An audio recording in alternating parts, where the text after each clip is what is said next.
এবার খাদান টিজারের background music তৈরি করার বিটিএস প্রকাশ করল Ratijit Bhattacharya. Hi, this is Hastalipi originals. এখন আপনাদের সাথে আলোচনা করব খাদান টিজারের ব্যাকগ্রাউন্ড মিউজিক নিয়ে এবং খাদান সিনেমার গান নিয়ে। এরকমই বাংলায় সমস্ত সিরিজ এবং সিনেমা সংক্রান্ত আলোচনা শুনতে এবং রিভিউ পেতে আমাদের এই চ্যানেলটা ফলো করে রাখুন। আর আমরা কিন্তু শর্টসে টলিউড এবং বলিউডের বিভিন্ন আপডেট আপলোড করছি, সেগুলোও কিন্তু দেখতে মিস করবেন না। তাহলে চলুন ভিডিওটা শুরু করছি। Hastalipi originals, the ultimate filmy dose.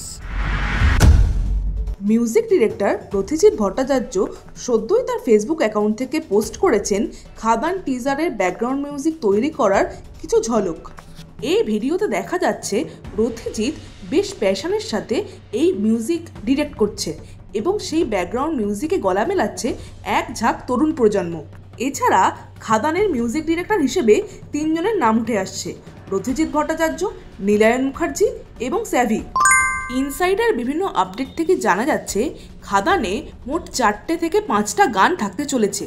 অনেক দেব ফ্যানদের দাবি ছিল যেহেতু খাদান কমার্শিয়াল ছবি, তাই কমার্শিয়াল ছবির গানের কিং জিৎ গাঙ্গুলি এই ছবির মিউজিক ডিরেক্টর হোক। তবে জিৎ গাঙ্গুলির ঘাটতি খাদানের 3 মিউজিক ডিরেক্টর যে পূরণ করবে তা টিজারের ব্যাকগ্রাউন্ড মিউজিক শুনেই বোঝা যাচ্ছে।